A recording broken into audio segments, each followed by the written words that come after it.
எங்கே வருதோ அங்கே நிப்பாட்டாமல் வண்டி இல்லை நீங்கள் உங்களுக்கு இல்லை நீங்கள் எனக்கு 3 லாரி வந்தாலும் எனக்கு இங்கேருந்து பழைய பஸ் ஸ்டாண்ட் போகிறோம் எடுங்க அப்படியே எல்லாருக்கும் வந்து ஹெல்மெட் போட்டு ஓட்டுறீங்க ரொம்ப ஹேப்பியாக இருக்குது. கண்டிப்பாக எல்லோரும் போட்டு விடுங்க. பாதுகாப்பு தான் நமக்கு முக்கியம். அதனால் வந்து போட்டு விடுங்க. ஹெல்மெட் போடாமல் ஒரு விபத்தை ஏற்படுத்திட்டீங்கன்னா உங்களுக்கு நோ இன்சூரன்ஸ் கிளைமிங் இல்லைன்னு இருக்குது. நீங்கள் ஹெல்மெட் போடணும்னு சொல்லிட்டீங்கன்னா நீங்கள் உங்களோட இன்சூரன்ஸாவே கேன்சல் பண்ணி விட்டுருவாங்க. கிடையாது. ஸோ எல்லாருமே போட்டு ஓட்டுங்க, பாதுகாப்பாக போங்க அப்படின்றதுக்காக வேண்டி இந்த அவேர்னஸ் தான் நிப்பாட்டுறோம். இதுலேருந்து புதிய சட்டமும் இம்ப்ளிமெண்ட் வந்துருச்சு. இனிமேல் யாரும் சட்டத்துப்படி இருந்து தப்பு ஓட முடியாது, ஏமாற்ற முடியாது. கவனமாக போங்க, பாதுகாப்பாக போங்க. நம்ம தென்காசியில் நம்ம பாதுகாப்பான தென்காசின்னு இருக்கணும். அதுக்காக வேண்டி தான் காவல்துறை வந்து பாதுகாப்பு தான் அரசாங்கம் சம்பளம் தராங்க. அந்த சம்பளம் தரது நாங்கள் வேலை செய்யணும்.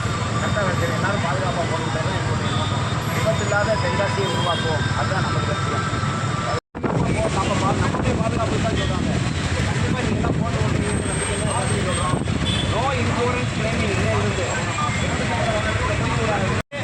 தலைக்கவுத்து அணிஞ்சு போனாங்களா அப்படின்ற ஒரே ஒரு பேருக்கு பத்து வைப்பாங்க. இல்லைன்னு சொல்லும்போது உங்களுடைய இன்சூரன்ஸ் வந்து நீங்கள் எல்லாருமே வந்து இன்னைக்கு தெரியாமல் வந்துட்டு இனிமேல் நாளைக்கு வச்சு தான் ஓட்ட வேண்டியதுன்னா இனிமேல் கண்டிப்பாக வச்சு தான் ஓட்டணும். இல்லாமல் வரக்கூடாது. பாதுகாப்பாக இருக்கும். தென்காசியில் வந்து விபத்து இல்லாத மாவட்டமாக கொண்டு வரணுன்றது தான் முழு முயற்சியோட காவல்துறை வந்து அரசாங்கத்தோட உத்தரவை செயல்படுத்திருக்காங்க. அதனால் வந்து நீங்கள் எல்லாமே இனிமேல் கண்டிப்பாக வச்சு தான் ஓட்டணும். ஒரு ஹெல்மெட்டோட விலை வந்து ஃபைன் வந்து 1000 ரூபா வந்துருக்கு. நீங்கள் 250 ரூபாய்க்கு அழகான ஹெல்மெட் வாங்கி வைக்கலாம். எதுக்கு போய் கேட்டீங்க? ஒவ்வொரு தடவையும் 1000 ரூபா ஒரு வண்டிக்கு கேஸ் போடும்போது 10 முறை உங்களுக்கு 1000 ரூபா போட்டாங்கன்னா உங்களுடைய வண்டியோட காஸ்ட்டில் 10,000 ரூபா குறைஞ்சி வச்சுங்க. நீங்கள் விற்கும் போது உங்களுக்கு 10,000 ரூபா உங்களுக்கு தான் வாங்குறவர் இந்த ஃபைனை கட்டிக்கிட்டு.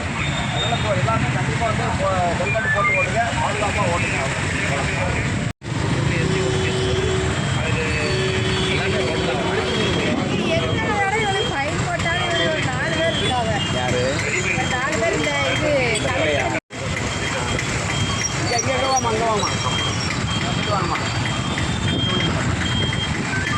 ஹெல்மெட் இல்லைன்னா நீங்கள் 1000 ரூபா பண்ணிக்கிறீங்க. கேட்டுக்குள்ள போய் அப்படின்னு பாருங்க.